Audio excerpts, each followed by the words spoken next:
श्रीमद्भागवत महापुराण चतुर्थ स्कंद अथेकोनत्रिशोऽध्याय पुरंजनोपाख्यान का तात्पर्य। राजा प्राचीन बरही ने कहा, भगवान मेरी समझ में नहीं। राजा प्राचीन बरही ने कहा, भगवान मेरी समझ में आपके वचनों का अभिप्राय पूरा नहीं आ रहा है। विवेकी पुरुष इनका तात्पर्य समझ सकते हैं, हम कर्म मोहित जीव नहीं। श्री नारद जी ने कहा, राजन पुरंजन नगर का निर्माता जीव है, जो अपने लिए 1, 2, 3, 4 अथवा बहुत पैरों वाला है, या बिना पैरों का शरीर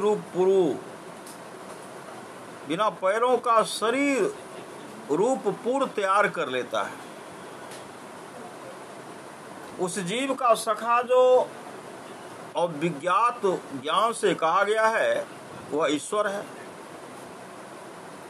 क्योंकि किसी भी प्रकार के नाम, गुण अथवा कर्मों से जीवों को उसका पता नहीं चलता। जीव ने जब सुख दुख रूप सभी प्राकृत विषयों को भोगने की इच्छा की, तब उसने दूसरे शरीरों की अपेक्षा 9 द्वार, 2 हाथ और 2 पैरों वाला मानव देही पसंद किया। बुद्धि अथवा अविद्या को ही तुम पुरंजनी नाम की स्त्री जानो। इसके कारण देह और इंद्रिय आदि में मैं मेरेपन का भाव उत्पन्न होता है, और पुरुष इसी का आश्रय लेकर शरीर में इंद्रियों द्वारा विषयों को भोगता है। 10 इंद्रियां ही उसके मित्र हैं, जिनसे कि सब प्रकार के ज्ञान और कर्म होते हैं। इंद्रियों की वृत्तियां ही उसकी सखियां और प्राण, अपान, व्यान, उदान, समान रूप 5 वृत्तियों वाला प्राण वायु, नगर की रक्षा करने वाला 5 थन का सर्प है। दोनों प्रकार की इंद्रियों के नायक मन को ही 11वां महाबली योद्धा जानना चाहिए।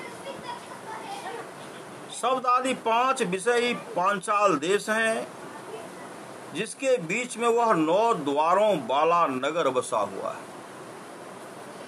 उस नगरी में जो एक स्थान पर 2 द्वार बताए गए थे, वे 2 नेत्रगोलक,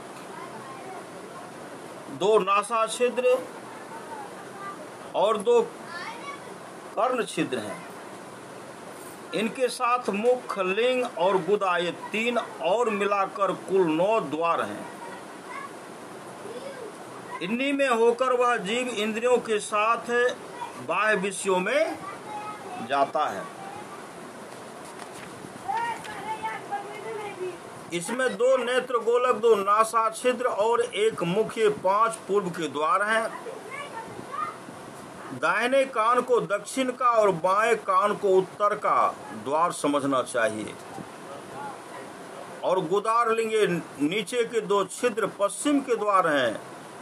खद्योता और आविर्मुखी नाम के जो 2 द्वार एक स्थान पर बतलाए थे, वे नेत्र गोलक हैं, तथा रूप विभ्राजित नाम का देश है, जिसका इन द्वारों से जीव चक्षु इंद्रिय की सहायता से अनुभव करता है। चक्षु इंद्रियों को ही पहले द्युमान नाम का सखा कहा गया है। दोनों नासा छिद्र ही नलिनी और नालिनी नाम के द्वार हैं, और नासिका का विषय गंध ही सौरभ देश है, तथा घ्राण इंद्रिय अवधूत नाम का मित्र है। मुख नाम का द्वार है, उसमें रहने वाला वाग इंद्रिय विपन्न है, और रस इंद्रिय रसग नाम का मित्र है। वाणी का व्यापार अपान है, वाणी का व्यापार आपन है, और तरह तरह का अन्न बहुदन है, तथा दाहिना कान पितृहु और बायां कान देवहु कहा गया है।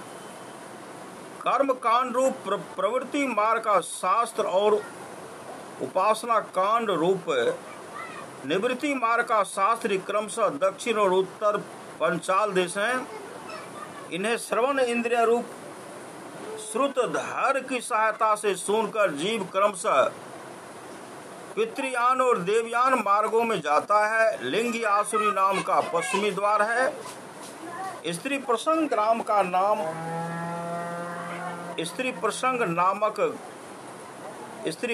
ग्रामक नाम का देश है, और लिंग में रहने वाला उपस्थ इंद्रिय दुर्मद नाम का मित्र है। गुदा निरृति नाम का पश्चिमी द्वार है। नरक वैवस नाम का देश है, और गुदाम स्थित वायु इंद्रिय लुब्धक नाम का मित्र है। इनके सिवा दो पुरुष अंधे बताए गए थे, उनका रहस्य भी सुनो। वे हाथ और पांव हैं। इन्हीं की सहायता से जीव क्रमशः सब काम करता और जहां तहां जाता है। हृदय अंतःपुर है, उसमें रहने वाला मन ही विसुचीन नाम का प्रधान सेवक है। जीव उस मन के सत्वादि गुणों के कारण प्रसन्नता, हर्ष रूप विकार तथा मोह को प्राप्त होता है।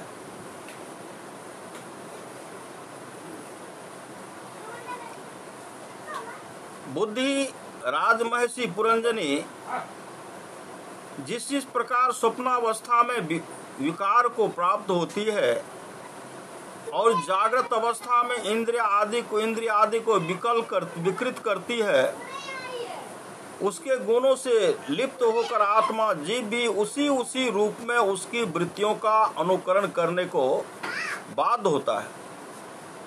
यद्यपि वस्तुतः वह उनका निर्विकार साक्षी मात्र ही है। शरीर रथ है, उसमें ज्ञान इंद्रिय रूप 5 घोड़े जुते हुए हैं।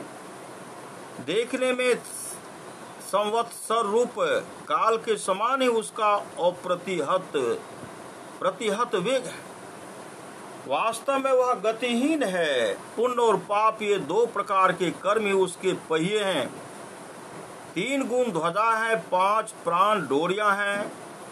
मन बागडोर है, बुद्धि सारथी है, हृदय बैठने का स्थान है, सुख दुखादि द्वंद्व जुए हैं। इंद्रियों के 5 विषय उसमें रखे हुए आयुध, और त्वचा आदि 7 धातु में उसके आवरण। 5 कर्मेंद्रियां उसकी 5 प्रकार की गति हैं। इस रथ पर चढ़कर रथी रूप यह जीव मृग तृष्णा के समान मिथ्या विषयों की ओर दौड़ता है। 11 इंद्रियां उसकी सेना है, तथा 5 ज्ञान इंद्रियां के द्वारा उन इंद्रियों के विषयों को अन्याय पूर्वक ग्रहण करना उसका शिकार खेलना। जिसके द्वारा काल का ज्ञान होता वह संवत्सर ही चंडवेग नामक गंधर्व राज है। उसके अधीन जो 360 गंधर्व बताए गए थे वे दिन हैं, और 360 गंधर्वियां रात्रि हैं। ये बारी बारी से चक्कर लगाते हुए मनुष्य की आयु को हरते रहते हैं। वृद्धावस्था ही साक्षात काल कन्या है। उसे कोई भी पुरुष पसंद नहीं करता। तब मृत्यु रूप यवन राज ने लोक का संहार करने के लिए उसे बहन मानकर स्वीकार कर लिया है। आदि मानसिक कलेश और व्याधि रोगादि शारीरिक कष्ट ही उस यवन राज के पैदल चलने वाले सैनिक हैं, तथा प्राणियों को पीड़ा पहुंचाकर शीघ्र ही मृत्यु के मुख में ले जाने वाला शीत, और उस 2 प्रकार का ज्वर ही प्रज्वार नाम का उसका भाई। इस प्रकार यह देहाभिमानी जीव अज्ञान से आच्छादित होकर अनेक प्रकार के आधी भौतिक आध्यात्मिक और आधी दैविक कष्ट भोगता हुआ 100 वर्षों तक मनुष्य शरीर में पड़ा रहता है। वस्तुतः जो यह निर्गुण है और किंतु प्राण, इंद्रिय और मन के धर्मों को अपने में आरोपित कर मैं मेरे पन के अभिमान से बंध कर क्षुद्र विषयों का चिंतन करता हुआ तरह तरह के कर्म करता रहता है। यह यद्यपि स्वयं प्रकाश है, तथापि जब तक सबके परम गुरु आत्म स्वरूप श्री भगवान के स्वरूप को नहीं जानता, तब तक प्रकृति के गुणों में ही बंधा रहता है। उन गुणों का अभिमानी होने से वह विवश होकर सात्विक, राजस और तामस कर्म करता है तथा उन कर्मों के अनुसार भिन्न भिन्न योनियों में जन्म लेता है। वह कभी तो सात्विक कर्मों के द्वारा प्रकाश बहुल स्वर्गादि लोक प्राप्त करता है, कभी राजसी कर्मों द्वारा दुखमय रजोगुनी लोकों में जाता है, जहां उसे तरह तरह के कर्मों का क्लेश उठाना पड़ता है, और कभी तमोगुनी कर्मों के द्वारा शोक बहुल तमोमयी योनियों में जन्म लेता है। इस प्रकार अपने कर्म और गुणों के अनुसार देव योनि, मनुष्य योनि अथवा पशु योनियों में जन्म लेकर वह अज्ञानांध है जीव कभी पुरुष, कभी स्त्री, कभी नपुंसक होता है। जिस प्रकार बेचारा भूख से व्याकुल कुत्ता दर दर भटकता हुआ अपने प्रारब्ध अनुसार कहीं डंडा खाता है और कहीं भात खाता है, उसी प्रकार यह जीव चित्त में नाना प्रकार की वासनाओं को लेकर ऊंचे नीचे मार्ग से ऊपर नीचे मार्ग से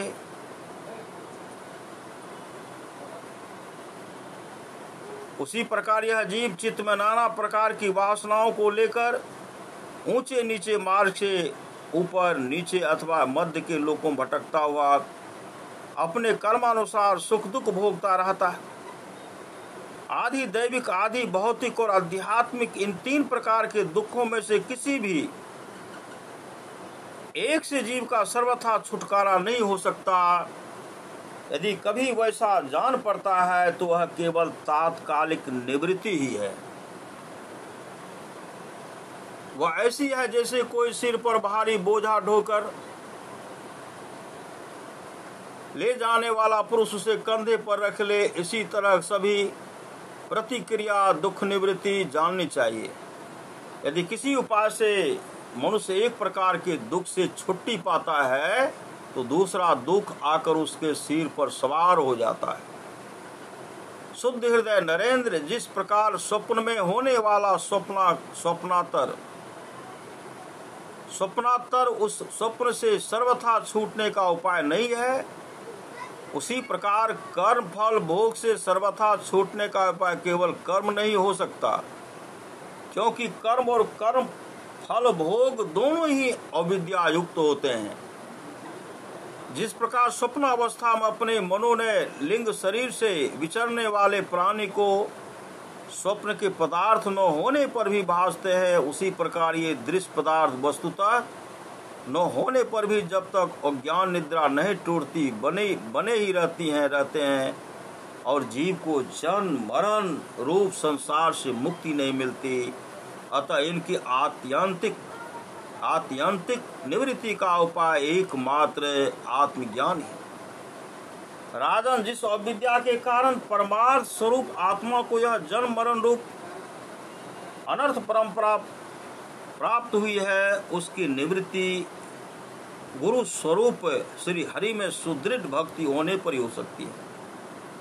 भगवान वासुदेव में एकाग्रता पूर्वक सम्यक प्रकार से किया हुआ भक्ति भाव ज्ञान और विराग का आविर्भाव कर देता है।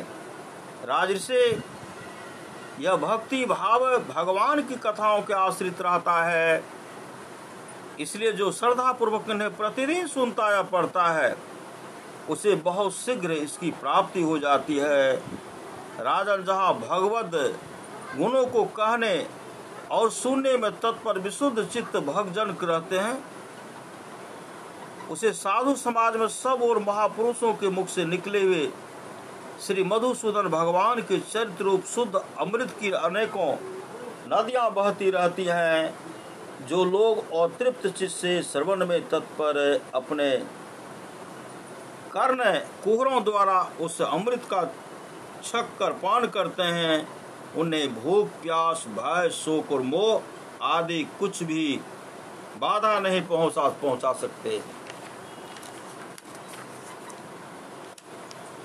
है स्वभावतः प्राप्त होने वाला इन क्षुधा पिपासादि विघ्नों से सदा घिरा हुआ जीव समुदाय श्री हरि के कथामृत सिंधु से प्रेम नहीं करता। साक्षात प्रजापतियों के पति ब्रह्मा जी, भगवान शंकर, स्वयंभू मनु, दक्षादि प्रजापतिगण, सनकादि, नैमिष्ठ, ब्रह्मचारी, मरीचि, अत्रि, अंगिरा,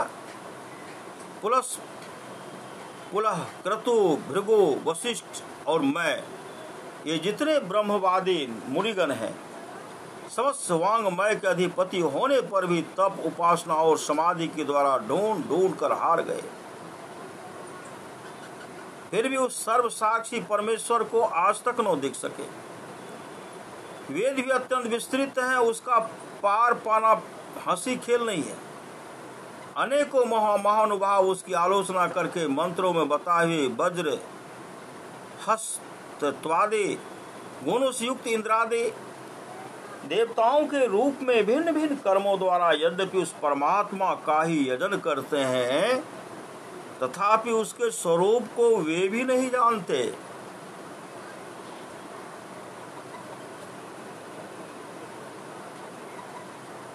हृदय में बार बार चिंतन किए जाने पर भगवान जिस समय जिस जीव पर कृपा करते हैं, उसी समय वह लौकिक व्यवहार एवं दैवैदिक कर्म मार्ग की बद्धमूल आस्था से छुट्टी पा जाता है। बरहिस्मन, तुम इन कर्मों में परमार्थ बुद्धि मत करो, ये सुनने में ही प्रिय जान पड़ते हैं, परमार्थ का तो स्पर्श भी नहीं करते। ये जो परमार्थवत दिख पड़ते हैं, इसमें केवल अज्ञान ही कारण है।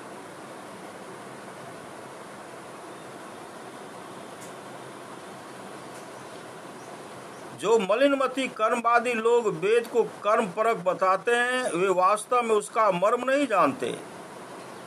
इसका कारण यही है कि वे अपने स्वरूप भूत लोक आत्म तत्व को नहीं जानते।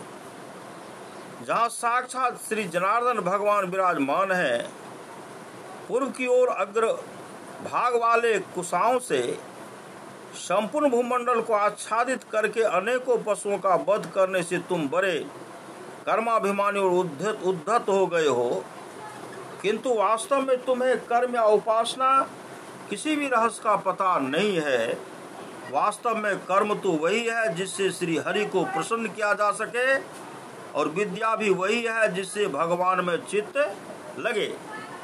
श्री हरि संपूर्ण देहधारियों का आत्मा नियामक और स्वतंत्र कारण है, अतः उनके चरण तल ही मनुष्यों के एकमात्र आश्रय हैं, और उन्हीं से संसार में सबका कल्याण हो सकता है। जिससे किसी को अनुमात्र भी भय नहीं होता, वही उसका प्रियतम आत्मा है। ऐसा जो पुरुष जानता वही ज्ञानी है, और जो ज्ञानी है वही गुरु एवं साक्षात श्री हरि है। श्री नारद जी कहते हैं पुरुष श्रेष्ठ है। श्री नारद जी कहते हैं पुरुष श्रेष्ठ है।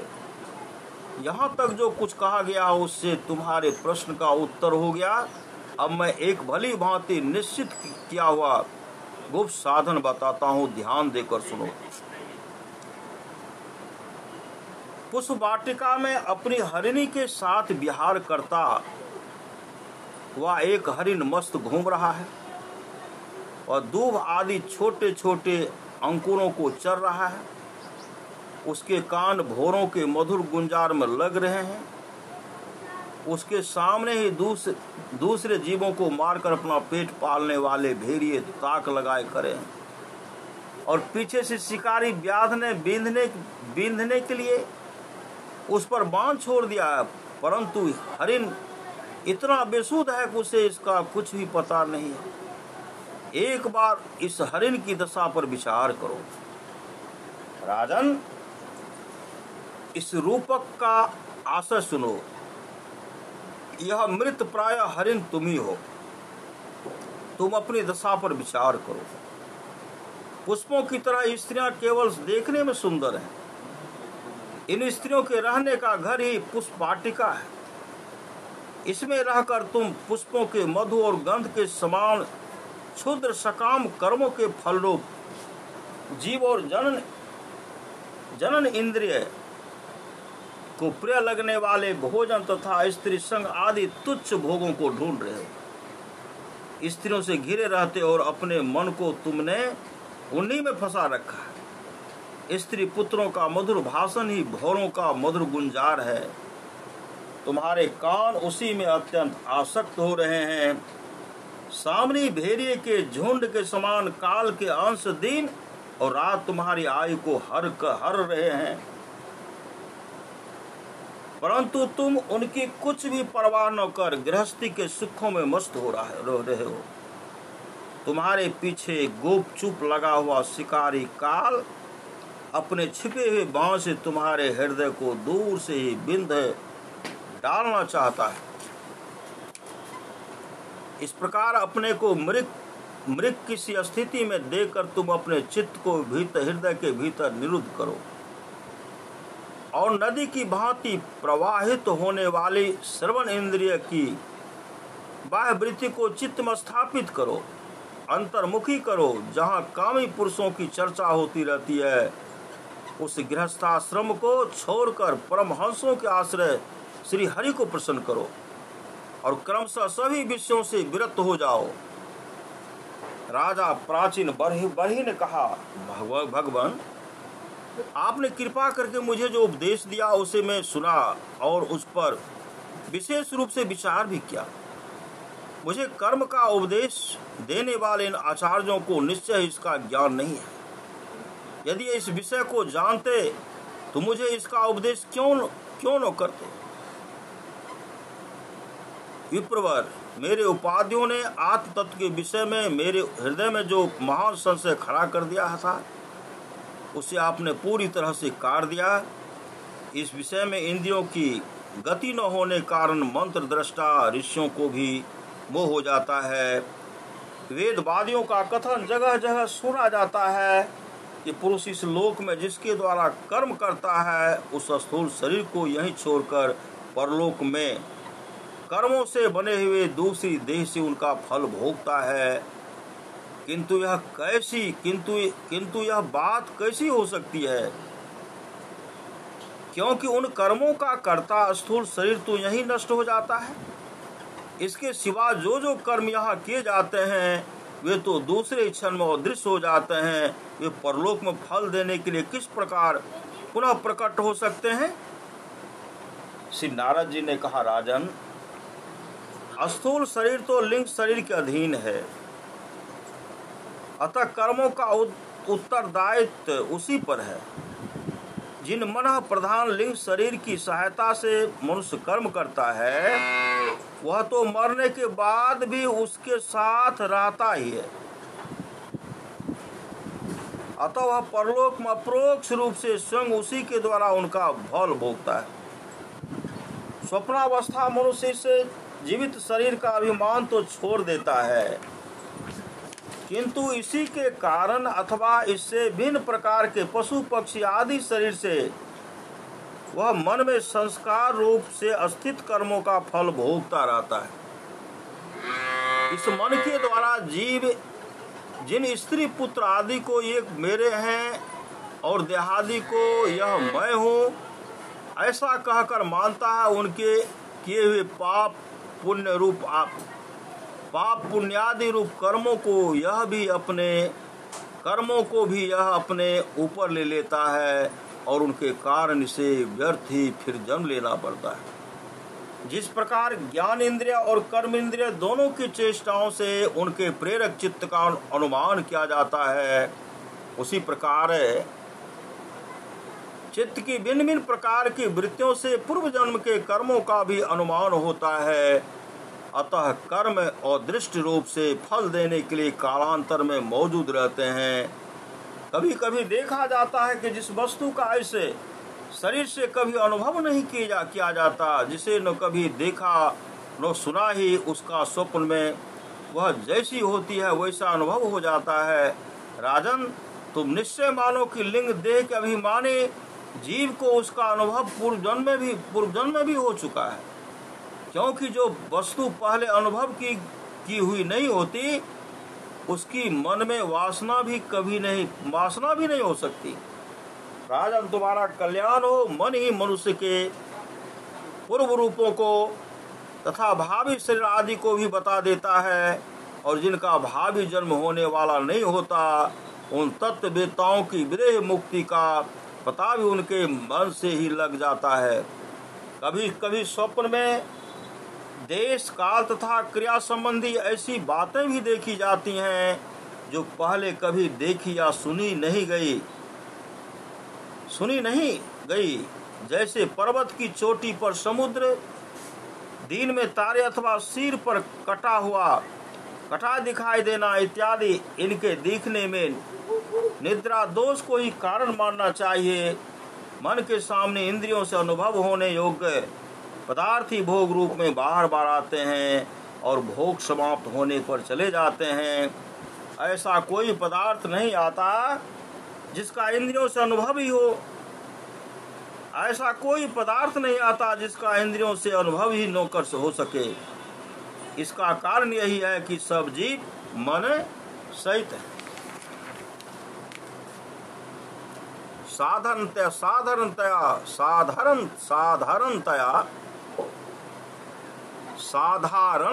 जो तो सब पदार्थों का क्रमशः ही भान होता है, किंतु यदि किसी समय भगवत चिंतन में लगा हुआ मन विशुद्ध तत्व में स्थित हो जाए तो उसमें भगवान का संसर्ग होने से एक साथ समस्त विश्व का भी भान हो सकता है। जैसे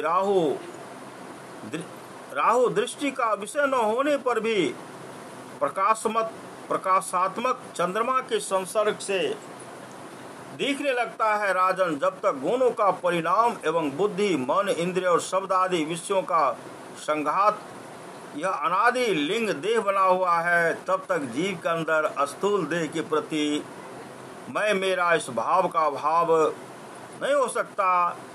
सुसुप्ति, मूर्छा, अत्यंत दुख तथा मृत्यु और तीव्र ज्वर आदि के समय भी इंद्रियों की व्याकुलता के कारण मैं और मेरेपन की स्पष्ट प्रतीति नहीं होती, किंतु समय भी उनका अभिमान तो बना ही रहता है।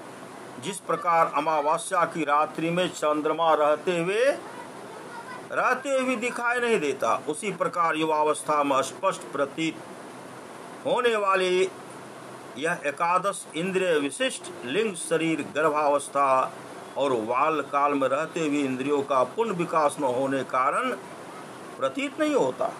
जिस प्रकार स्वप्न में किसी वस्तु का अस्तित्व न होने पर भी जागे बिना स्वप्न जनित अनर्थ की निवृत्ति नहीं होती, उसी प्रकार सांसारिक वस्तु में यद्यपि असत तो भी अविद्यावश जीव उनका चिंतन करता रहता है, इसलिए उसका जन्म मरण रूप संसार से छुटकारा नहीं हो पाता।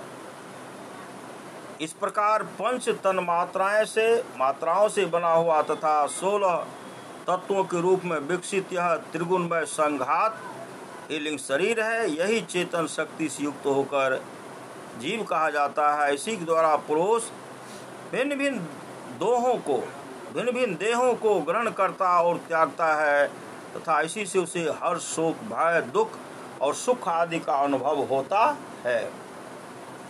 जिस प्रकार जोंक जब तक दूसरे तृण को नहीं पकड़ लेती तब तक पहले को नहीं छोड़ती, उसी प्रकार जीव मरण काल उपस्थित होने पर भी जब तक देहारंभक कर्मों की समाप्ति होने पर दूसरा शरीर प्राप्त नहीं कर लेता तब तक पहले शरीर के अभिमान को नहीं छोड़ता। राजन, यह मन प्रधान लिंग शरीर ही जीव के जन्म आदि का कारण है।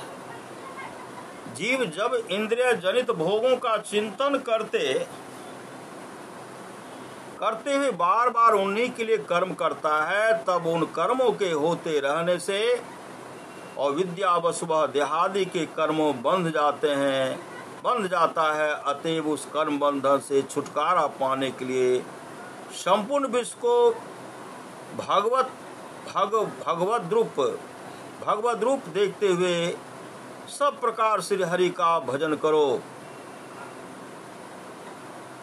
उन्हीं से इस विश्व की उत्पत्ति और स्थिति होती है तथा उन्हीं में लय होता है। श्री मैत्रेय जी कहते हैं, विदुर जी, भक्त श्रेष्ठ श्री नारद जी ने राजा प्राचीन बरही को जीव और ईश्वर के स्वरूप का दिग्दर्शन कराया। फिर वे उनसे विदा लेकर सिद्ध लोक को चले गए। तब राजऋषि प्राचीन बरही भी प्रजा पालन का भार अपने पुत्रों को सौंपकर तपस्या करने के लिए कपिल आश्रम को चले गए। वहां उन वीरवर ने समस्त विषयों की आसक्ति छोड़ एकाग्र मन से भक्ति पूर्वक श्री हरि के चरण कमलों का चिंतन करते हुए सारूप पद प्राप्त हुआ। वहां उन वीरवर ने समस्त विषयों की आसक्ति छोड़ एकाग्र मन से भक्ति पूर्वक श्री हरि के चरण कमलों का चिंतन करते हुए सारूप पद प्राप्त किया। निष्पाप विदुर जी, देवर्षि नारद के परोक्ष रूप से कहे हुए इस आत्मज्ञान को जो पुरुष सुनेगा या सुनाएगा वह शीघ्र ही लिंग देह के बंधन से छूट जाएगा। देवर्षि नारद के मुख से निकला हुआ यह आत्मज्ञान भगवान मुकुंद के यश से संबंध होने के कारण त्रिलोकी को तो पवित्र करने वाला, अंतःकरण का शोधक तथा परमात्म पद को प्रकाशित करने वाला है। जो पुरुष इसकी कथा सुनेगा वह समस्त बंधनों से मुक्त हो जाएगा और फिर उसे इस संसार चक्र में नहीं भटकना पड़ेगा। विदुर जी, गृहस्थाश्रमी पुरंजन के रूपक से परोक्ष रूप में कहा हुआ यह अद्भुत आत्मज्ञान मैंने गुरु जी की कृपा से प्राप्त किया था। इसका तात्पर्य समझ लेने से बुद्धि युक्त जीव का अब देहाभिमान निवृत्त हो जाता है तथा उसका परलोक में जीव किस प्रकार कर्मों का फल भोगता है यह संशय भी मिट जाता है। श्री सद्गुरु महाराज की जय। श्री सद्गुरु महाराज की जय। श्री सद्गुरु महाराज की जय। इति श्रीमद्भागवते महापुराणे पारमहंस्यां संहितायां चतुर्थस्कंधे विदुर मैत्रेय संवादे प्राचीन बरही नारद संवादो नामे कौन त्रिशोऽध्याय है। श्री सद्गुरु महाराज की जय।